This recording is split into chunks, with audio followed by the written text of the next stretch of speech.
Well, hello there, everybody, and welcome to a brand new edition of On to the Next One. Yes, the matchmaking crowns are back after a memorable, very fun, storyline-filled UFC 317 event. International Fight Week delivers in absolute spades. I think unquestionably the best card of 2025 so far. We have a brand new lightweight champion of the world. Lots of options for Ilia Topuria. Alexandre Pantoja might actually be the best pound-for-pound fighter in the world. We'll discuss that. We'll discuss some of the other matchmaking options for the big winners at UFC 317. Before you do that, I am Mike Heck, and joining me, as always, is the co-host, the co-matchmaker, the Prince of Positivity, and my best friend, the one and only Alexandre K. Lee, who has let me know, and he's doing this very smartly, Alvin Hines is going to be his 15th ranked heavyweight following his performance at UFC 317. Am I right, AK? He was robbed. He was robbed, my best friend. You got to reward that kind of heart. What's going on? No, I mean, it was, I'm having a good time, man. I'm having a good time. That felt so refreshing. I don't know. Maybe that's the wrong word to use, but I had such good vibes coming off that card. Everyone knows. I don't know if everyone knows by now, but when we do one of these cards, there's so much work to be done after. Of course, the working during the card is one thing, and then there's just a whole slew of tasks that need to be taken care of after. And sometimes it's a drag. Right? I mean, we love it. We love watching MMA. Love writing about MMA. Never going to complain about it. But it can be a bit of a slog. Did not feel that way at all, honestly, for me last night. Even though the rhythm was very much the same, it was quite a bit of a wait between Dana White and then Alexandre Pantoja and then Ilia Topuria. There was the same gap as the post-fight press conference we always have, but there was also a sense of anticipation. There was a sense of excitement, even with Pantoja, who I know is not Mr. Electrifying on the microphone. You want to hear what he had to say. It was such a compelling performance, and I thought he did a great job. He was given a lot of microphone time after the post-fight scrum. Ilia came on, did his thing. Actually, didn't have a lot to say, but I mean, there wasn't much for him to say after that performance. He spoke very, very, very loudly with his fists, and just capping off a really excellent evening for the UFC, for the fighters involved. A card we will be talking about for many, many years to come. Just the ramifications of it. But yeah, as far as pure entertainment value, great stuff. We say this at the end of pretty much every show that we do of this particular program, AK, that MMA is supposed to be fun. And it was just fun. The whole week was fun outside of Chris Ewart. But in terms of UFC 317, this was just fun. The whole ride was fun. It built anticipation throughout. I gave it an 8.7 in anticipation on Friday. I was up to close to a 9 during the People's Pre-Fight show. It's just awesome. Joseph loves this gate number of the UFC going from 15.9 million to 11.6 million this year. Again, as I said last night, that's because this card was originally billed as a Conor McGregor comeback card. So the ticket prices were much more expensive last year, which is why. This isn't because the UFC is falling. They sold 19,000 friggin' tickets to this event. So it just didn't have Conor McGregor involved in it in any way, shape, or form, which is why the gate is lower. That's literally the only reason. There is no need to overthink this. That's literally why the gate numbers are different, because the ticket price is just way more expensive last year. That's it. That's all it comes down to. But let's get into what happened last night. Let's get into Ilia Topuria, AK, which before we discuss the probably obvious matchmaking here, we are going to do a full-on MMA fighting ranking shuffle up. We are just going to go in there. We're going to update everything. So I'm going to ask you right now, because I don't know yet. I have not decided. I am pondering it more than I thought I would. Is Ilia Topuria going to be your number one pound-for-pound fighter after this win? Man, we tried to prepare ourselves for this on the preview show, Mike. I remember we brought it up. We tried to discuss it. And I think the exact criteria I laid out was almost something like, what if he just dusts Oliveira? It's first round knockout, just smokes him. I didn't think it was necessarily going to play out that way. We knew it was possible. But that's literally exactly what happened. Under half a round, a no doubt knockout. This is a cracks him, really dramatic. You can just see Charles' body just shut down before falling over to the mat. It was a very cinematic knockout. You couldn't have left a better impression. There's really nothing more Ilia could have done other than finish him in 1 minute. I don't know. That, you know, to make a statement that he is the number one pound for pound guy. That said, I don't remember exactly what I said in the previous show. I believe I wanted to go with, we'll wait to see what happens with Islam, which sucks because we don't know exactly when the Islam Makhachev versus Jack Della Maddalena fight is happening. We're kind of assuming October, which even if it's that's still a ways away. That's 3-4 months away, right? So it seems unfair that after that performance, Ilia has to sit in the number 2 spot again, and then wait for Islam, and then wait to see if Islam wins or not. So I'll say this: I'm not being fair I feel like I'm not being fair, but I am going to leave Islam number 1. I will wait out the next few months.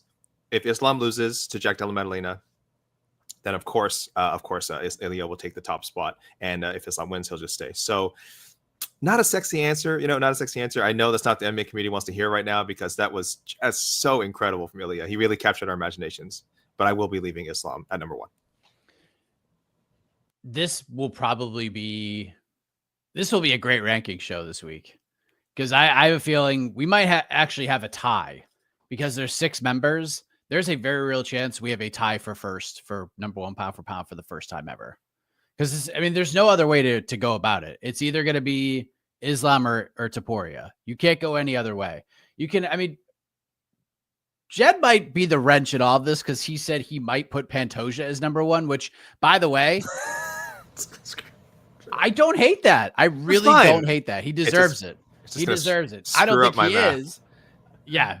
We'll have somebody will be number 1. Yeah. But Pants might get a vote or two. Who knows what the hell Casey's going to do at this point? He might just put Pants there too. Maybe Pants is a number 1 pound for pound fighter. I'm not really sure. He had Ilia at 4 going into this. We talked about this in the previous show as well. Like he had Ilia at 4. So I don't know. Is he just going to jump from 4 to 1? Maybe. Yeah, he is. He's got Usman Nurmagomedov number 9. There's just so much going on right now. But let's get into Merab is definitely in the discussion. Yep. He's not 1 or 2. I'm sorry. He's just not. You want to put him at 3 or 4 or 5? Sure. He's in the top 5 without question. But Merab is not 1 or 2. He's not above Islam. He's not above Ilia. I might jump Pants over him at this point. I shouldn't, but Pants just deserves it. He's just so dominant, just running through everybody. Just another impressive performance. But let's talk about Ilia Topuria, the new lightweight champion. The man knew what was going to happen well before he walked into that octagon on Saturday. All week he said, I'm going to knock this guy out. This will not be competitive. This will be an all-time memorable performance. There's video of him celebrating becoming the lightweight champion Friday night, AK. He was already having his championship winning celebration party the night before UFC 317, and people started to question, is he just overlooking Charles Oliveira? Is he not taking Charles Oliveira seriously? Does he not know the man he's fighting? He knew the whole time, AK. This man is an anomaly. His confidence levels are off the charts. I've never seen anything like it, and this includes Conor McGregor, AK. This includes Conor McGregor.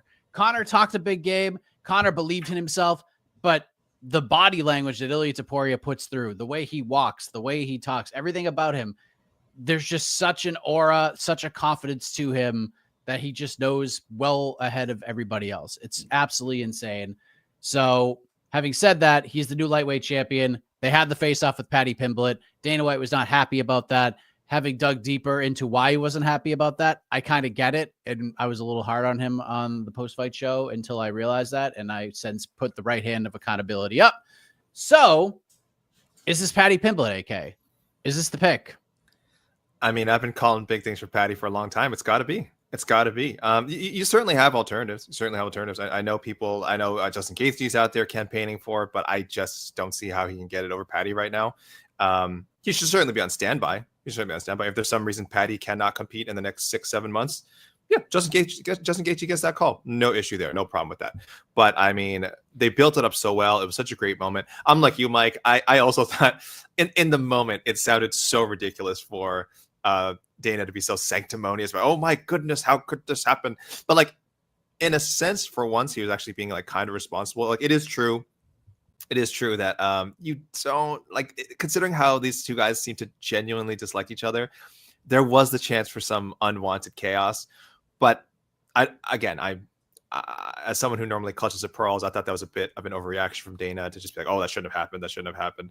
Yeah, listen, we need better protocol for this stuff. But these in-cage face-offs happen all the time. This one just had some heat to it. Thank goodness nothing happened. There was no real controversy. And it was just a great moment. It was a great moment. So in hindsight, fantastic. Dana really should not have complained about it. But yeah, it's got to be the fight. Sirkion's waiting in there too. He weighed in as the backup. And as Paddy said later, he's probably going to have to weigh in as the backup again because it's time. It's time for Paddy versus Ilia. I remember saying many, many, many moons ago, I didn't think it was going to happen, but that stranger things have happened than Paddy Pimblett contending for the UFC lightweight title. This must have been when he was made 2 or 3 fights in his UFC career, probably before the Jared Gordon fight. That's the stranger things have happened, and here we go. We're one step away, and I think people can hate on Paddy all they want and question his credentials, question his skills. The heat is there, the story's there, the results are there. He's undefeated in the UFC so far, so let's do it. Ilia versus Paddy. I want it.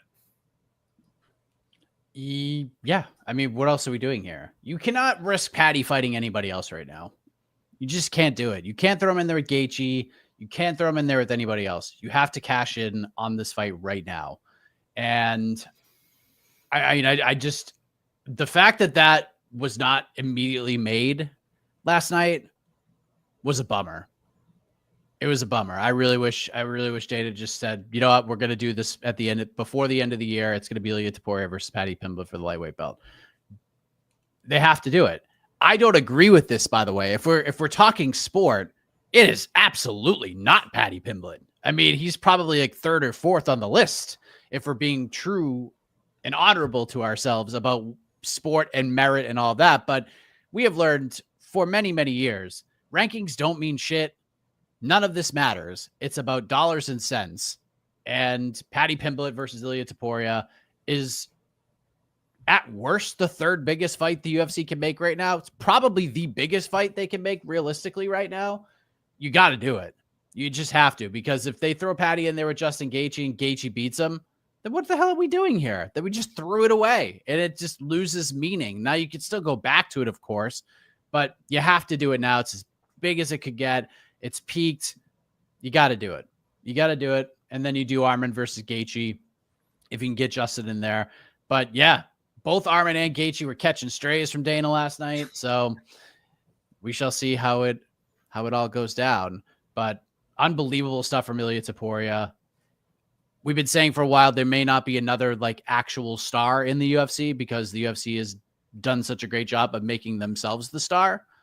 But at the same token, I think Ilia is a Paddy finish away from maybe being that guy. He is the closest thing to a star the UFC has had since Conor McGregor. And I know Pereira's popular and I know all that, but they're not stars. They're just they're popular fighters in the MMA community.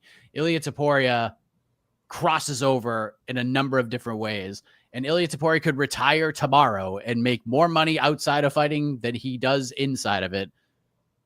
The man is knocking on superstardom's doorstep for sure as the lightweight champion of the world. But now we got to go to Charles Oliveira, AK. Charles Oliveira dared to be great. He went in there, fought Ilia Topuria. I thought he sold himself well all week, giving people, some doubts on Ilia Topuria. Like, Charles, look at what he's done throughout his career. Maybe the 3rd greatest lightweight of all time.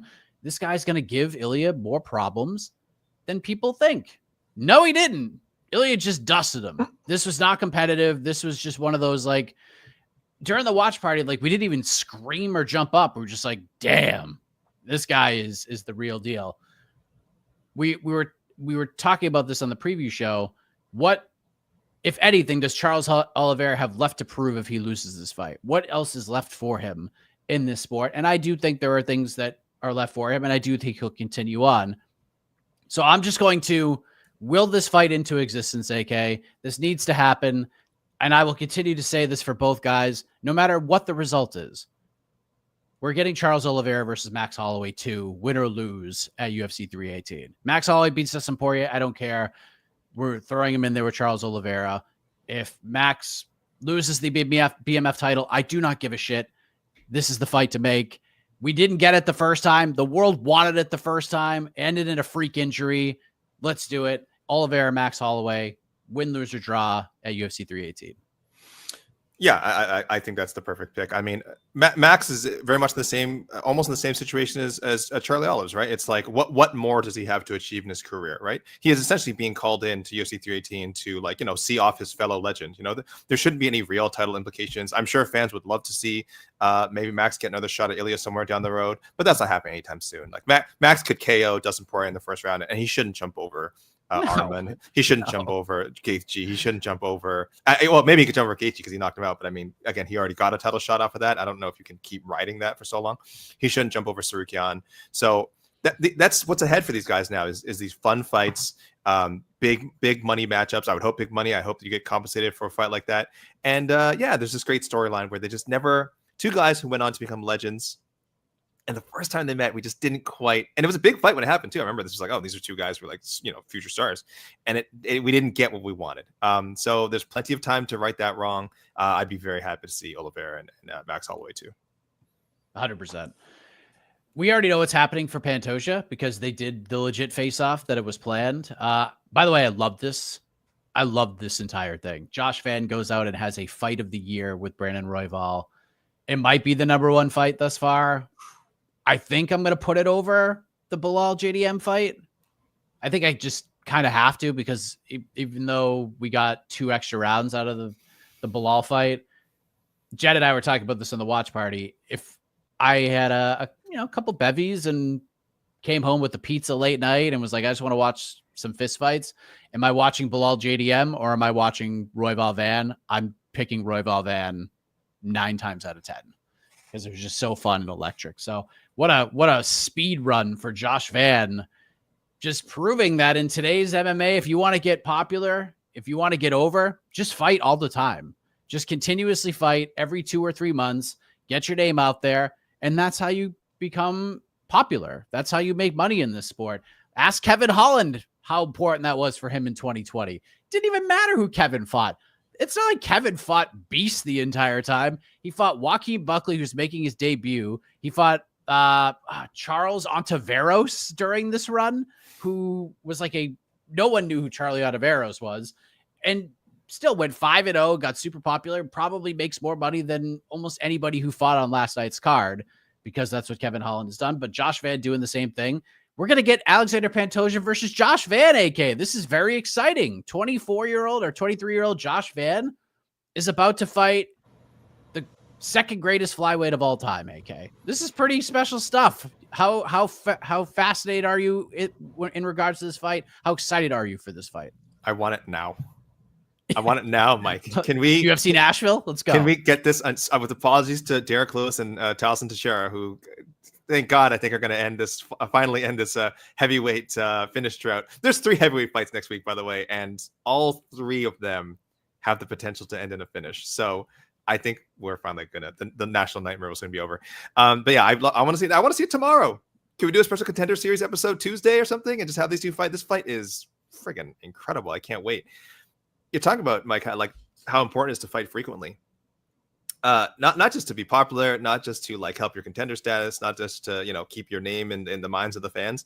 How about like erasing a loss? Because I guarantee, I think people in this chat can, but I think most people who are like more casual UFC viewers have no recollection of Joshua Van's lone UFC loss. He's 8-1 now. He's won 5 straight, and it wasn't that long ago.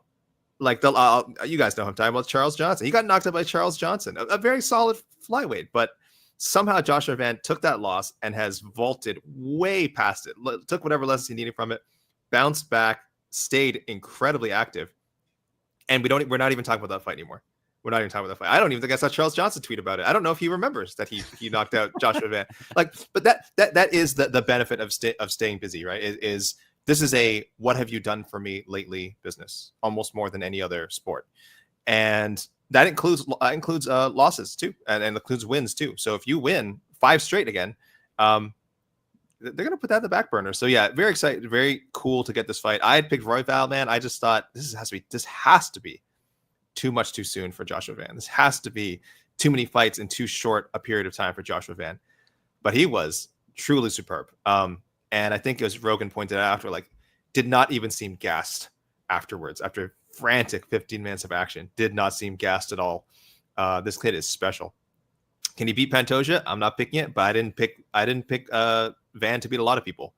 So if he beats Pantoja at the age of 23, I don't know how old he'll be when the fight actually comes around.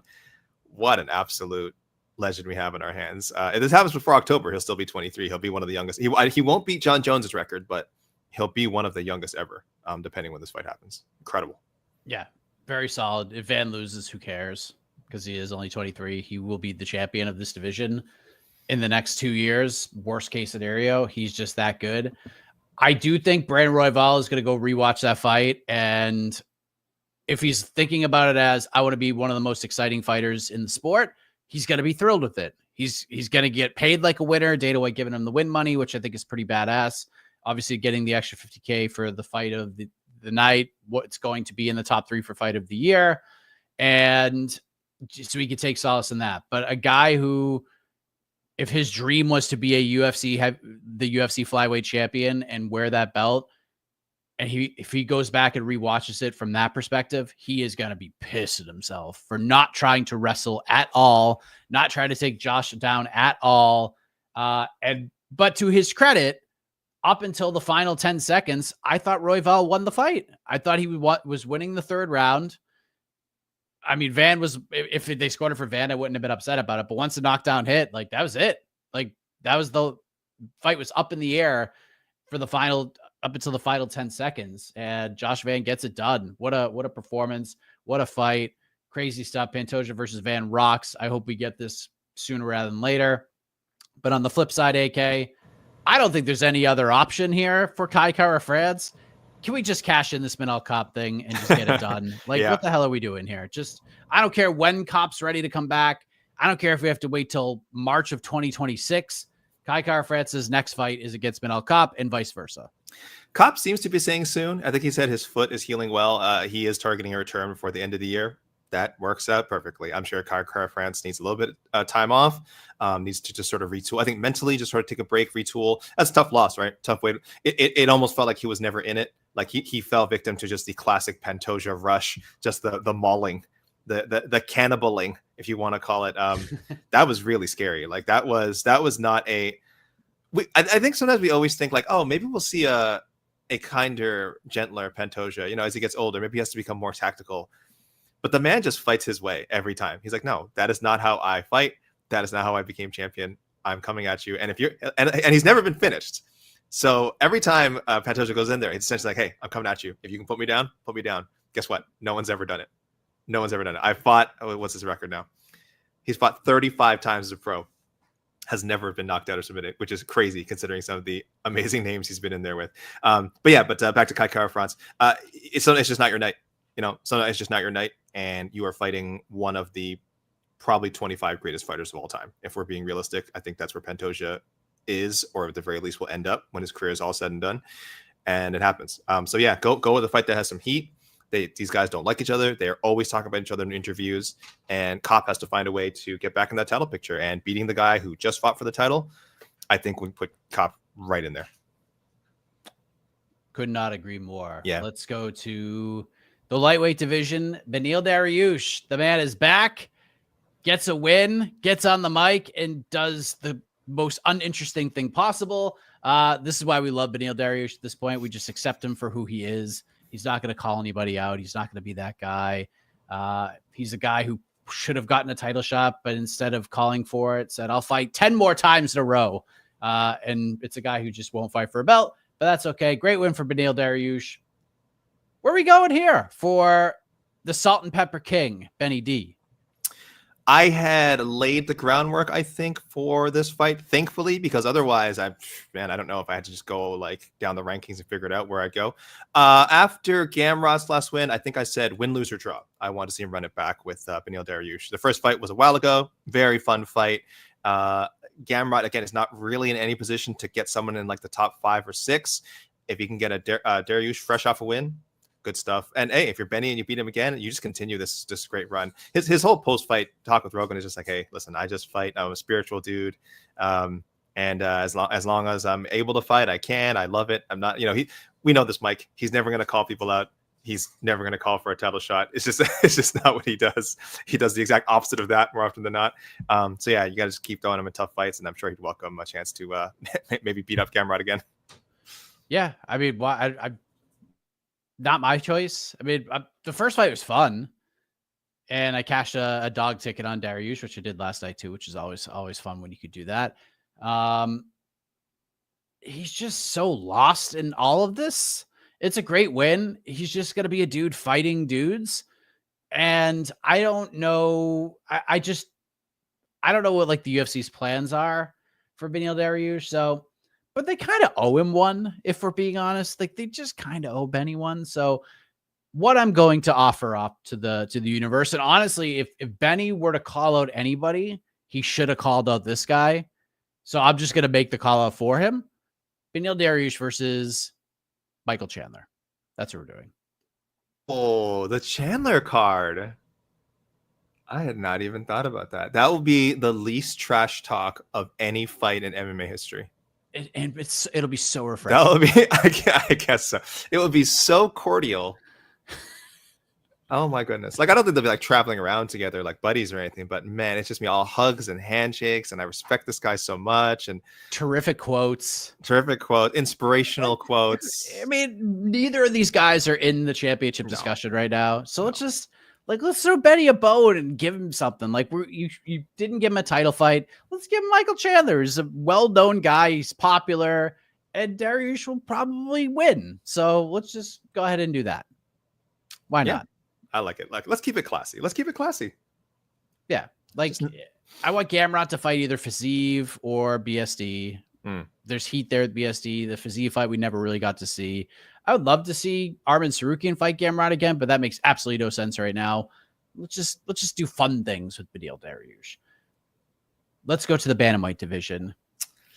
Not a y'all must have forgot type of thing, but people just jumped off the Payton Talbott train like really, really quickly. It'd be just immediately after losing to Raoni Barcelos. And that begs to the question, how good is Raoni Barcelos? And apparently he's really good because Payton Talbott fought Felipe Lima, who is a very good fighter. And Talbott looked great. Like, this is a terrific bounce back performance. You could see improvements in his game. He put so much pressure on Lima in this fight, kept him on his back foot. And Payton Talbott's back in the win column. And this was the toughest one for me, AK. I spent the most time thinking about this one. A very popular choice. Jed kept saying it. Let's just give Payton Talbott Cody Garbrandt. Like, let's just do this. Let's just do this thing. And I thought about this, and I was like, that makes a lot of sense. But then I realized this is a silly idea because Payton Talbott does not need Cody Garbrandt at all. The win over Cody does not do for him what it would do to a Malcolm Wellmaker, or due to an Adrian Yanez, or due to even a Montel Jackson at this point. Like, Montel, even being ranked, would get he'd get the rub from Cody. I don't think Payton gets anything from this. So I went a different direction. Maybe a tougher fight, though. But I actually would pick Payton Talbott based on what I saw last night. I'm going Payton Talbott versus Chris Gutierrez. No way. No way. Do you hear that? I hear it. Someone plucking. Yeah, I heard the guitar. The amp turned on. Oh. Do I need to count it down? Please. 1, 2, 3. Friends forever. Yeah. Love this. All right. Chris Gutierrez. Why did you choose this one? I don't know, but I'm like you. It did not come immediately. This was not like my first choice. It took a while. I was going up and down the charts. I was first thinking, like you mentioned, Yanez. That like wasn't a terrible call out. I think I like the call out. Yeah, I think that's a winnable fight for Talbot. I just wanted to go in another direction, so I kind of rolled that out. But very, very possible he just gets what he called for. And then I was like, can I have him fight back a little bit? Because this jumps up. I think I had Lima. Let's see where I had Lima I didn't have him in bantamweight rankings technically because he was fighting at featherweight, but he had beaten Miles Johns, which made him a top 30 bantamweight. So then I'm like, can I go back from that? And there's just no really reasonable names. A lot of people who are already booked, some older veterans that just doesn't make sense. You mentioned Cody Garbrandt. I was like, Hani Yaya, stuff like that. So I said, yeah, let's go up. And I'm just a few notches above him. I have Chris Gutierrez, and you get past that, and it's a little bit out of the range that I'm comfortable booking him in. So yeah, that's how you land on that. It'll probably be mostly a striking battle, which is good. That's what kind of Talbott's specialty is, at least before this fight. The wrestling looked great. I mean, if you ever want to see someone night and day learn from a loss, the Payton Talbott that was stuffing Lima's takedowns, blocking his trips, reversing him against the fence. I'll tell you, that version, what am I trying to say here? Like that, he would have done a lot better against Barcelos if he had those skills. I don't know if he could beat Raoni Barcelos if they fought again like next week or something, but it would have been a very different fight. He did not have these techniques available to him in that Barcelos fight. Him and his team said, okay, well, you can't do this, you can't do this, you can't do this. We're gonna train all this, we're gonna drill all this, and you're gonna learn it. Because his takedown defense was fantastic. He kept ending up on top. His balance was outstanding. Like, it was just really great to see. I'll question Lima's strategy a little bit. I wonder if he had just stuck with his striking, would this fight have had a different outcome? But I get it. They saw Talbott's as they saw what they thought was a weakness, and they tried to attack it, and that weakness had been shored up considerably. So yeah, I'm back in on Payton Talbott. I'm like you said, Mike, people who jumped off. I probably jumped off a little bit, even though I didn't think losing to Barcelos was like the worst thing in the world. I think we all knew Barcelos had a very good chance to beat him. But yeah, I also had picked Lima to beat him, and Talbott surprised me. This was a great performance, and I'd love to see him fight other guys in the 30 to maybe 18, 19 range. I think those are all good options for him and winnable fights. Yeah, I cashed a Talbot ticket. I took the plus 3.5 points, worked out because I thought Lima would win, but I thought it'd be just a really, really close fight. And I just needed Talbot to win one round, and I knew he was capable of doing that. Great win. I will say this, though. Chris Gutierrez was not my first choice. It's what I ultimately was like, all right, I'm doing it. I almost went Payton Talbott, Patchy Mix. I was very close. Very close. I think Payton can win that fight. But the takedown defense, the grappling defense was outstanding. Yeah, it was outstanding. And offense, I should say, like anyone who didn't see the fight from me, like he wasn't just stuffing it and like, oh, standing with that. He was like staying on top and like, yeah, I'll grapple with you, landing a lot of ground and pounds, scoring on the ground. So it was serious stuff. Let's go to the wild card round, AK, and then we'll go to the peeps. So get your super chats ready. Get your matchmaking ideas ready. We're going to select one fighter we have not match made for right now, and we'll do it right here on the program. So, AK, I'm curious, who is your wild card selection following UFC 317? Jonata Denise. Let's go. Listen, I did my white hot heavyweight division matchup pick last week with Mo Usman. And Jonata's got some ways to go before he reaches that level, so he's not my wild card pick. I'll go with another fighter who I picked against because I'm a fool. I thought Viviane Araújo was going to be Tracy Cortez. Araújo was the underdog going in, probably because she's a little bit closer to the end of her career. So I guess odds makers recognized that and figured Cortez's wrestling and other skills could like kind of make up for whatever gap in. Like I think Araújo's a really skilled fighter, but Cortez looked great. Cortez looked really, really composed. I know she wanted that finish, but Araújo's pretty damn hard to finish. So there's no shame in that. I thought she did a great job with the post-fight speech. I think doing it in Spanish was very sly and very clever, considering the political leanings of some UFC people and also some of the fan base. But if you want to see her elaborate more on that, guys, you can check out her scrum on MMAfighting.com. So I support that. Great job, Tracy, using your platform. And also, yeah, again, really impressive win. She I think was already ranked in the UFC. I think she's been ranked in our rankings, but isn't at the moment. But she just beat a top 15 fighter in the MMA Fighting Global Rankings. So she'll have a number next to her name. And I'm going to give her someone with a higher number who she had been booked against before and is coming off of a loss, but still has a lot of promise. Let's revisit Tracy Cortez and Miranda Maverick. How about that? I like it. I like it. That's it. I don't mind Tracy Cortez versus Erin Blanchfield either. Run that shit back, baby. Ooh. Oh, right. Erin needs a win. That was a controversial one too, wasn't it? Oh yeah, pretty much anybody who watched that fight, that Erin Blanchfield won. Damn. So yeah, we'll be time. We'll just throw that out there. I did not go Jonata Denise either, AK. I went with the GOAT, Alvin Hines, baby. Oh my gosh. Can you tell people, I don't know if you said it on BTL. Did you say it on BTL what you said in Slack? Have you said this publicly? Oh yeah, I've been saying it all week. Okay. I really put it I really put this out on Twitter on Saturday, but I talked about it a lot during the People's Pre-Fight Show. Parker Porter's the GOAT when it comes to guys like who aren't good, but you root for. Like you just want to root for them, and their legend just kind of grows because you want success for them. And I think if Parker Porter's the GOAT, Alvin Hines is the apprentice. When Parker Porter retires, Alvin Hines takes the throne. He's just going to be one of those guys that you're just going to like, just almost in a hyperbolic world, are just going to be like, this guy's the greatest. Alvin Hines stepping on the scale at these ceremonial weigh-ins was one of the greatest things I've ever seen. Steps up there. He stood on the scale like this, AK, for like 52 seconds with the same smile. I thought the screen froze with how long he was standing up there. And Dana White had to yell at him to get off the scale because he was so in the moment. So what we're going to do, AK, because Alvin Hines, if we do a list of like who's top 5 fighters from UFC 317 whose stocks rose, I'm dead serious when I say this. Alvin Hines' stock rose more than Janata Deniz's stock in a loss because of how much people loved him, how much people were tweeting about him, how over he got over the last 48 hours. So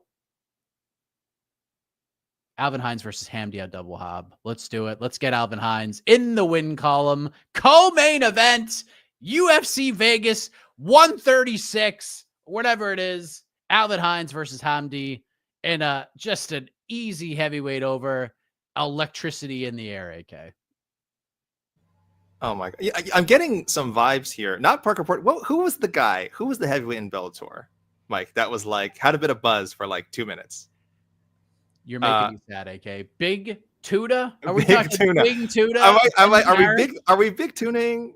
Are we big tuning this No, guy? because the UFCs will get it right. They'll get it right. They will.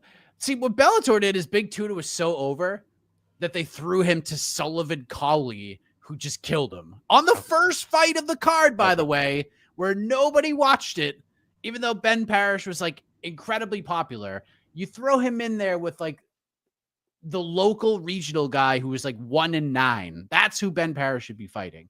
Instead, they gave him Ryan Bader's like up and coming murderous teammate who was just so good. And you put it on the first fight of the night, the opening prelim fight, which was redonkulous, absolutely crazy. They're not going to do that. The UFC knows what they're doing.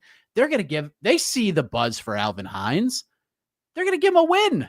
They're going to go out there and try their best to give this guy a win. And who knows? Maybe Alvin Hines Josh Vans this thing all the way to a heavyweight title fight because Tom Aspinall needs opponents. And there's 14 and a half heavyweights on this roster right now. So we need Alvin Hines to succeed. We need it to happen. Yeah, he has no nickname, right? Oh, of course he does. Oh, what am I saying? He has no nickname. He has a fantastic nickname. Goosey. Goosey. All right. He's the best. He's the best. Fine, Mike. Fine. He's not. Maybe he's no big tuna. I mean, he's not going to be the next big tuna, and I mean that in a good way. I think. Yeah. Okay. I still think Big Tuna. I think how they handled Big Tuna was pretty much all I needed to see to know that Bellator was done.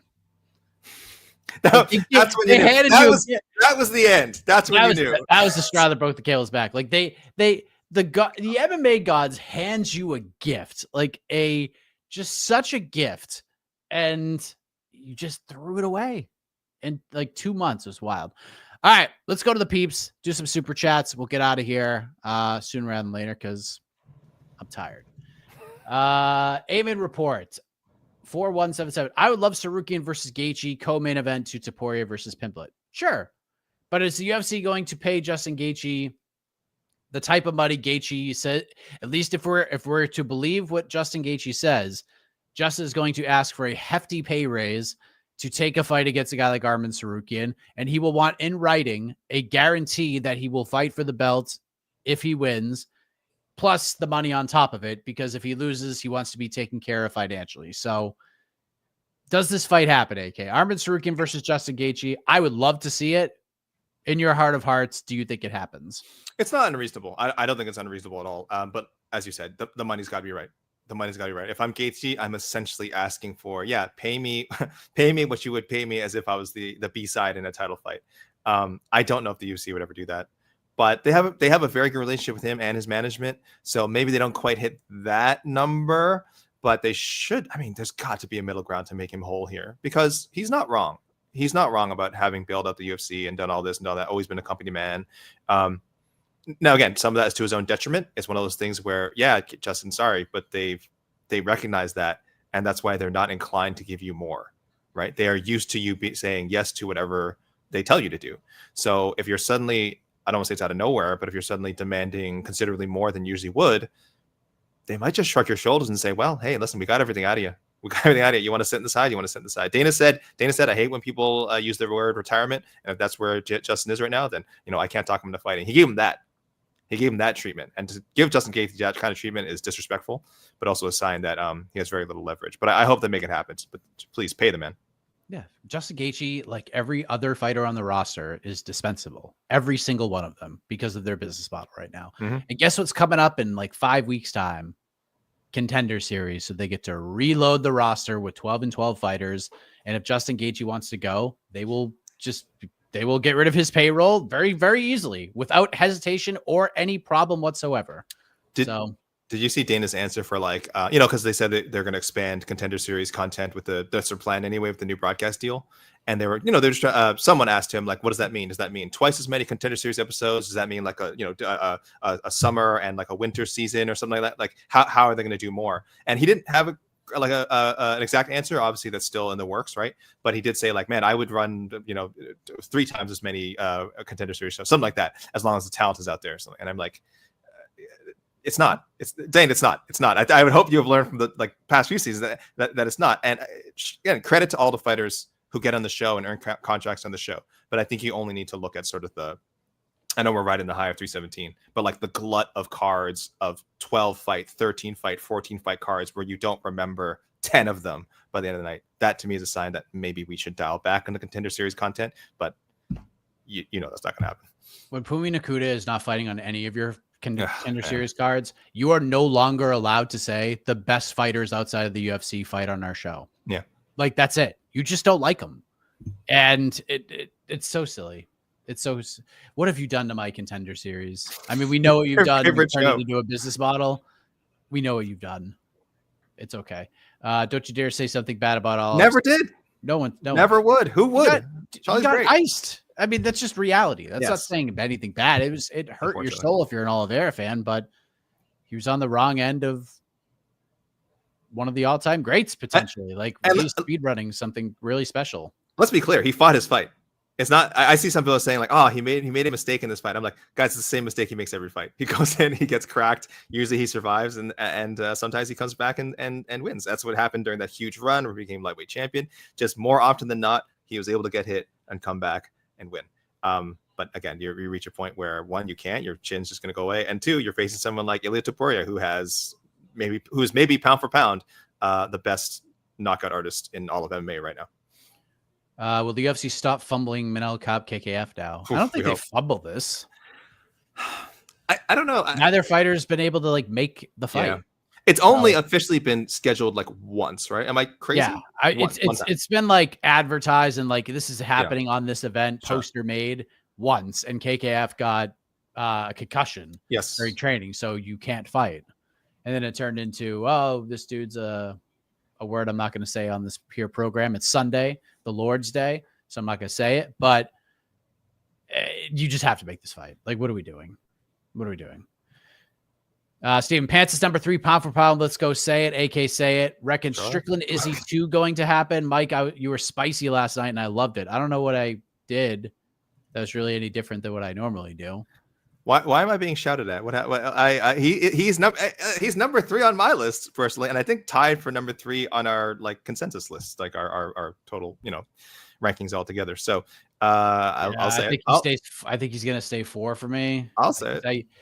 You have him behind Marab, yeah. I have behind Marab and DDP. I pants at 5. Oh, DDP, yeah, and DDP. DDP beats Khamzat, he's only going to go up, right? So, yeah. If DDP beats Khamzat, he will be I don't know what can be bigger than 1, It might be like 0.5. He just jumps up to there. Are you seeing it? Because Jed is saying the same thing. He says no matter what he doesn't give a crap what happens with Islam and JDM, like because that fight's not even booked yet. If DDP takes care of business, he's putting DDP number 1. I think it's a fun time right now for this discussion because there is certainly a case to be made. Like his DDP isn't just beating, like DDP is dusting up everybody. Yep. Like the first Strickland fight was somewhat close, but he destroyed him in the second fight. It was so non-competitive, but he like knocks out Whitaker. He knocks out Israel, just what he's accomplished. And then if he goes out there and beats Khamzat, like he ain't get a decision Khamzat. He's got to put him out of there if he beats Khamzat Chimaev. No one's been able to do it.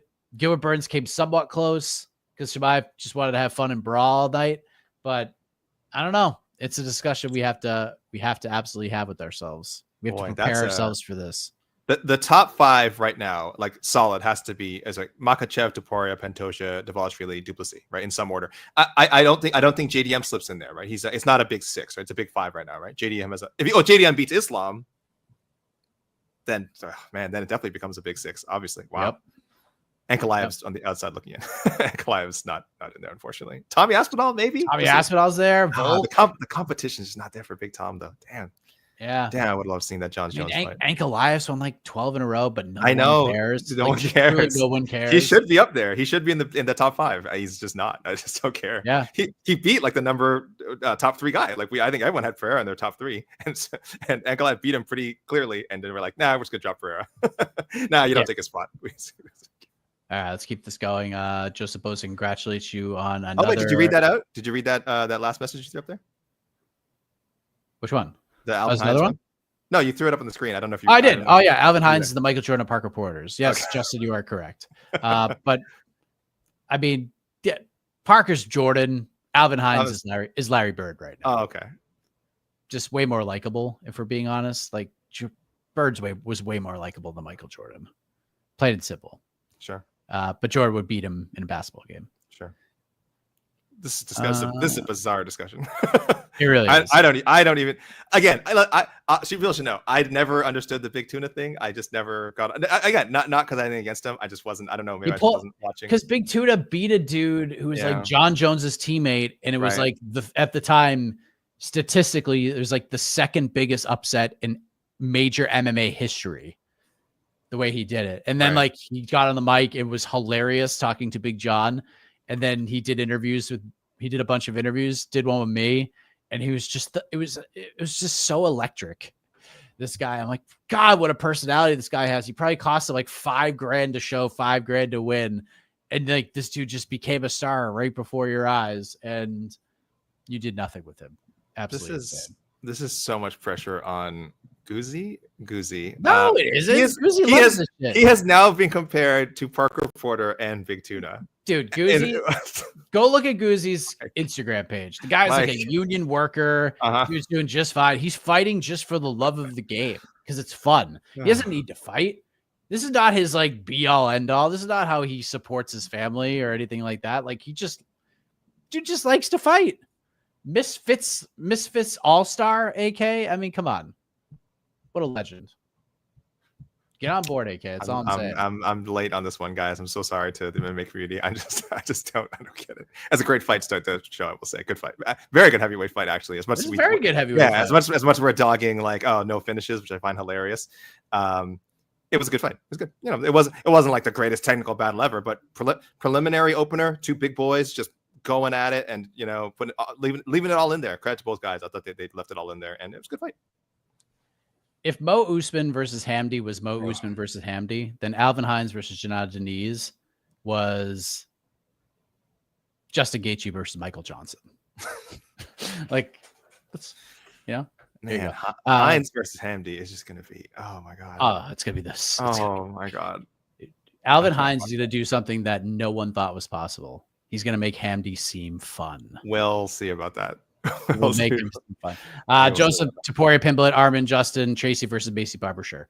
Terrence McKinney versus Manuel Torres, UFC Noche. That's crazy.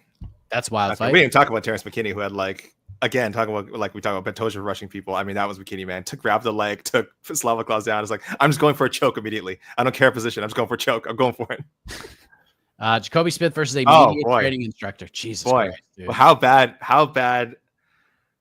Okay, so one of the biggest favorites in UFC history. We think maybe the biggest. He was the biggest favorite in UFC history. Had a little bit of trouble with Nico Price. Not that there's anything wrong with that. Nico is a respected veteran. Like I think even before the fight, we were all like, this is a little bit long. This is a little bit disrespectful to a guy who's had like almost 20 UFC fights, facing a guy in his second UFC fight. But we understood there's a lot of hype around Jacoby. And at least he got the finish. Right? And the post-fight promo, which admittedly I thought was funny at first, just shouting Joe Rogan over and over again. I actually thought that was hilarious. But it just dragged on a little too long. And then he just didn't have a lot to say about like himself and his performance. DC was immediately like crapping on him after. He didn't say it on the show. I think pre-fight he had said something about wanting to get a top 15 opponent, which Jacoby Smith, please don't do that. Stay away from the top 15 of your division if you can. It was rough. Man. I saw a lot of people not amused by Jacoby Smith's post-fight microphone, but I don't know. Maybe he was nervous. Maybe he thought the Joe Rogan thing was funnier than it was. It got uncomfortable. Yeah, it got uncomfortable again, and this is legitimately true. Alvin Hines' stock rose more than Jacoby Smith's last night. It is. No, you're right. You're right. I'm just listen, Mike. There's two people this week who I did not expect to be talking about for more than like 30 minutes. One of them was certainly Alvin Hines, though I know you're well past the. I'm so glad you're about to say this. Please. No, I'm so no. I want you to finish. And of course, Chris Ewart, who, by the way, friends, teammates with Alvin Hines, they did the weight cut together. Oh, that was nice. I saw that. That was really nice. For a heavyweight to be like hanging around, like when you could be at the buffet, like instead of actually helping, like that was really nice. What a guy, what a teammate, what a friend. This guy just has it all. You just you just want to root for this guy. All right. You're winning me over. See, I knew I would. Tristan, Jose Delgado versus Gabriel Santos. We didn't even talk about him. What a performance about Delgado. Yeah. Holy crap. Throwing down with Haider Emil, just say, let's go. Just like Haider Emil could have put his ass out. Like he was just winging hands in there. He didn't care. That was awesome. Damn, but awesome. Like he gets a 26-second knockout, no bonus, and no one talking about him. Jesus Christ. Sorry, he was the UFC Baku of UFC 317. Jacoby Smith versus Sam Patterson. Smith called up Patterson due to his teammate Danny Barlow getting knocked out by him. Sure. I don't mind that. Cool. What else we got? We got a couple of super chats. I don't know if you saw those come in. Oh, yeah, I'll go there. McKinney versus anyone above the number 50 ranking at lightweight. He's the official guardian of the number 50 spot at lightweight. Is he the lightweighty champion? Man. Yes, because we equate lightweight with like excitement. So it's like the opposite of middleweight. Like we say middleweight, we're talking about someone like, one of those blobby, like formless middleweight fights. To be it's almost like BMF, right? It's like to be the lightweight champion. It's like, yeah, you've got to be this guy who just fights mid-tier opposition, and it never goes to the cards. Never, ever, ever goes to the cards. Nothing would make me happier than McKinney somehow getting just like the right string of opponents and like falling like Bass Akros into a title shot. I just can't imagine it happening because he has to beat at least like one top 15 person in there. I don't think he can do it, but man, he's just so fun to watch. He should fight in the UFC 45 times. I'd love Terrence McKinney. He's the best. Just a quintessential get-got guy. He should have a job for the rest of his life. George, is there a chance we see Ilia versus JDM in the future? Yeah, distinct chance. JDM wins. I mean, I know. I think if he nukes Islam, there's a very good chance we get that fight at some point. Like soon? You think like soon? Like within the next 18 months? And by the end of 2026, we get that fight. Wow. Yeah, it's entirely possible. Nothing is off the table for Ilia right now. He can call a lot of shots. He can call a lot of his shots right now. JDM has to do to Islam what Ilia did to Charles, though. Like, it can't be like he just wins the decision. Like, he's got to run Islam over in order for that to happen. Mike Cutlass, Nico Price from Amen Report. I don't know what his contract status is right now. That is now released a long time ago. Two straight to watch him fight right now. 2 straight losses, 4 of his last 5. Boy, 3 finished 3 times during that stretch. Yeah, it's tough, man. He's over that 35 kind of hump. He's a lot of UFC. I said earlier, almost 20 UFC fights. Been in some pretty hard battles. Yeah, would not surprise me if we see him part ways with the UFC this week. But good for him, man. He's had a good career. No, nothing but nice things to say about Nico Price. Mike Keith Chillen of Sherdog disagree with your take that you will never touch the UFC canvas. He reckons he got cut from the UFC, but not TKO, and will still appear on DWCS. Oh, your old pal Keith. Yeah. Well, here's the thing. He is not on DWCS right now. In fact, if you listen to that interview, his coach said they got an email saying that they are released from all of that right now. So his Contender Series fight, none of that is happening right now. So they are under the impression he's not fighting at DWCS this year. Now, maybe something weird happens and like one of the middleweights falls out 3 days before, but then guess what? You're in the same friggin' predicament you're just in. So you can't bring him back. So listen to what his coach and Chris said. They know he's going to have to go back to the well. They know he's going to have to go fight for Fury FC or some of those regional shows and just rile off a bunch of wins. So if he gets back, I will be shocked. Not because of his talents, because he is certainly talented, but because something we discussed earlier, the UFC doesn't need anybody. They don't need Justin Gaethje. They don't need John Jones. They don't need Conor McGregor. They don't need Sean O'Malley. And no disrespect to Chris Ewart, they don't need Chris Ewart. DWCS does not need Chris Ewart either. So it is going to be a long road back. It's bullshit. He got screwed in this whole entire situation. Mm-hmm. So, plain and simple. Yep. He should probably fire his manager for not getting him a catchweight fight. I'm dead serious. Yeah. I'm dead serious. I would fire him. I would get with literally anybody else because this is how you allowed this to happen and then didn't fight really for your client, which is what it seems like to me. Maybe I'm dead wrong. I also know who his manager is, and I'll just say I'm not surprised, and I'll leave it at that. But yeah, Mike, I just want to say you did a great job covering that story. These are important stories to cover because I know we talked about probably an inordinate amount, and your average fan probably doesn't even know this happened. Two, if they are aware, will have forgotten about Chris Ewart by Monday. Like, I understand. I know that's how this business works. I know there's a lot of people who just see this as guy could not make weight, was 10 pounds over. Like when they stopped asking to cut weight, UFC cut him. Good riddance. Like, I know that's the story, but I'm glad I'm glad you dug a little deeper. We got more of the story. So hey, like maybe there's more to it, but I think a lot of the stuff that Ewart said, I think made sense, frankly. And I hope he does get another shot with the UFC someday. Obviously, it's not going to be anytime soon. Or at the very least, continues his work in the regional scene. He's 7-0. He's young in his career. Like, there's a lot of good fights ahead for Chris Ewart, I hope. And this was just a really ugly situation all around, and it's just a bit harsh for him to be, I think, cut so definitively, considering what other fighters get away with, including the person that he replaced on the card. So great work with there, Mike. Because we got to tell these stories. People need to know, man. And just to kind of build upon what I was saying, go watch that interview and find out how they found out that Chris Ewart was not only not fighting, but not in the UFC anymore. Mm-hmm. He found out when we did. In fact, he didn't find out when we did. He found out on social media after John Anik announced it. They were not made aware of this until like later in the day when they got the email that he was released from the company. So they trotted John Anik out to inform the world that Chris Ewart was released from the UFC before Chris knew or anybody on his team knew. The whole thing is just such a botch. Mike, next, we got to get to the bottom of Ilia Topuria Scalegate, the 155.5. I'm fishy. He might have had a whole pound on Charles Oliveira heading at those weigh-ins. I'm gonna fly to Vegas and find Jeff Mullen. Jeff Mullen, please. What's going on? Jeffrey, my man. We gotta talk about this. Oliveira 154.5. Topuria announced at 155.5. We all saw it. It's on video. It's all MAfighting.com, guys. Go to our socials. The weigh-ins there. That was crazy. But I'm sure it was nothing. But boy, thank goodness we're sweeping that under the rug, because that was a very, very strange moment for Jeff Mullen and the Nevada State Athletic Commission. Oh, just kidding. 155. Oh, I'm sorry. Oh, I meant 155. I misspoke. What the? I misspoke. What the hell was that? What the hell?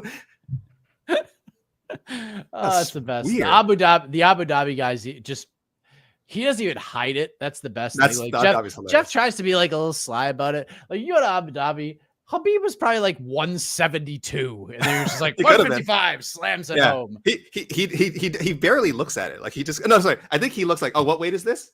Oh, it's 155. 1 sec. I'm gonna go. Okay, 155. Yeah, great, nailed it. I'm like, yo. He was like 155 and a half, and he looks over, and John Anik was probably like staring a fire. Mullen, yeah. Like, no, what are you talking about? 155. Check your phone. 155 on the dot. Crazy. Weird moment. Payton Talbott, the fastest evolution in grappling and takedown defense in recent memory.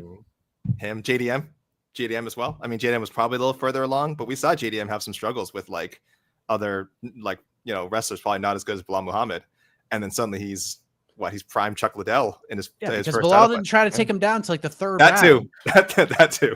He punched Bilal in the face 167 times before Bilal was like, oh, maybe I should try a takedown. Yeah, that'd be a great idea. But that fight rocks, and that's okay. Brandon Royval probably should try to take Josh Van down. Didn't try, but it's still a great fight, and that's all that matters. So I think we're good. I think we're good. Yeah, I think we've thank you, everyone. Thank you very much. We're obviously not done talking about this card.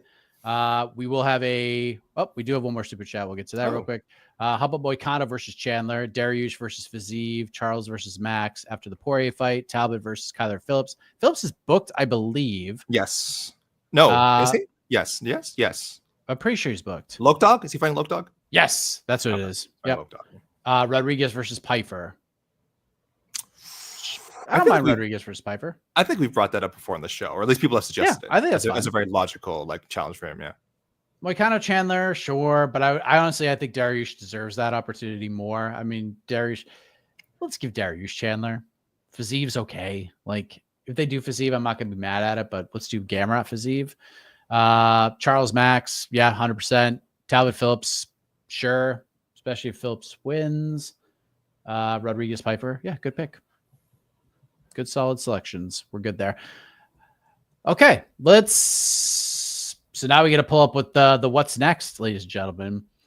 If you're a fan of heavyweight MMA, boy, do we have a card for you. UFC Nashville, 13 days from right now. Of course, no UFC event next week. I think we all deserve a little bit of time off from the Ultimate Fighting Championship, and it'll be so worth the wait because in the main event, Bridgestone Arena, Nashville, Tennessee, soon to be the biggest fight night gate in North American history.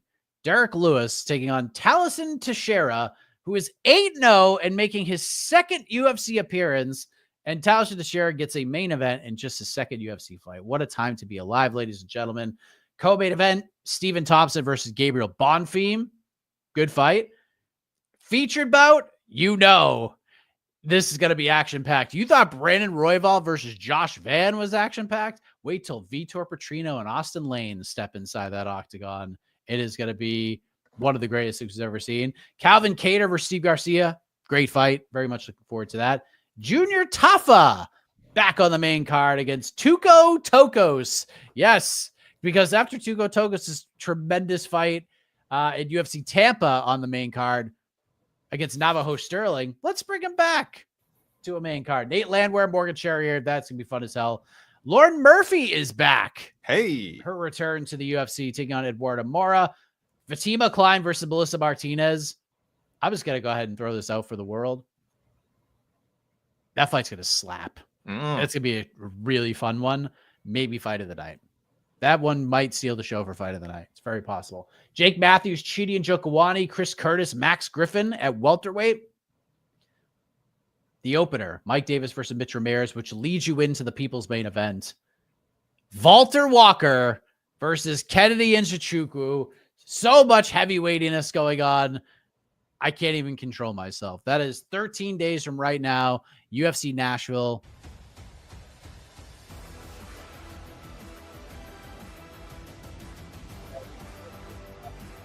We are far from done from UFC 317 chatter. And we thank you all very much for joining us on this special live edition of On to the Next One. Back in 13 days in podcast form. For AK, I am Mike Heck. Get some sleep, everybody. We'll see you throughout the week. We love you guys.